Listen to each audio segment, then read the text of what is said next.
அன்பார்ந்த தமிழக வெற்றி கழகத்தின் அன்பர்களே, நண்பர்களே,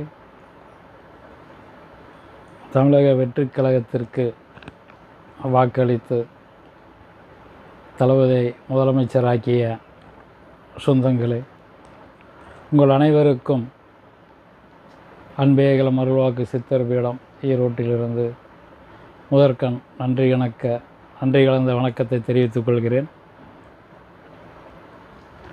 நமது சித்தர் பீடத்தில் நமது தளபதிக்கு ஒரு முழு உருவ சிலை வைப்பது குறித்து இந்த காணொளியை வெளியிடுகின்றோம். அதற்கு முதல் சித்தர் பீடத்தின் ஒரு சிறிய விளக்கத்தை சொல்லிவிடுகின்றேன்.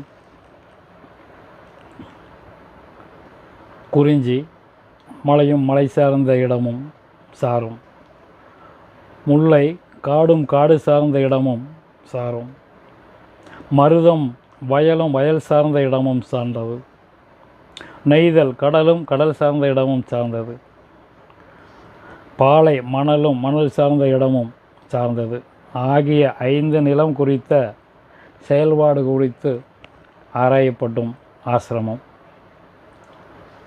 நீர், நிலம், ஆகாயம், நெருப்பு, காற்று ஆகிய 5 பஞ்சபூதங்களை பரிபாலிப்பவராகவும் நினைவு ஆலயமாகவும் சிவலிங்கம் வான் நோக்கிய வண்ணமும், பார்வதி தேவி கிழக்கு நோக்கிய வண்ணமும், பரமன் மேற்கு நோக்கிய வண்ணமும், விநாயகப் பெருமான் தெற்கு நோக்கிய வண்ணமும், முருகப்பெருமான் வடக்கு நோக்கிய வண்ணமும்,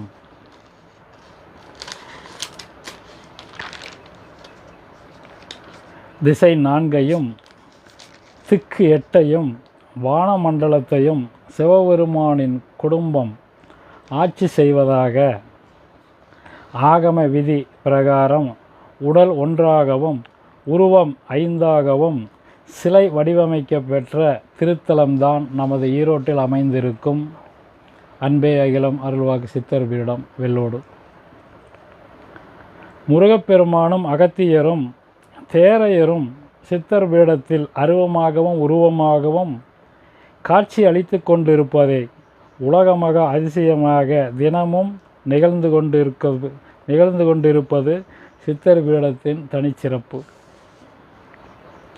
இப்புகழ்பெற்ற சித்தர் பீடத்தில் மனிதனும் தெய்வமாகலாம் என்ற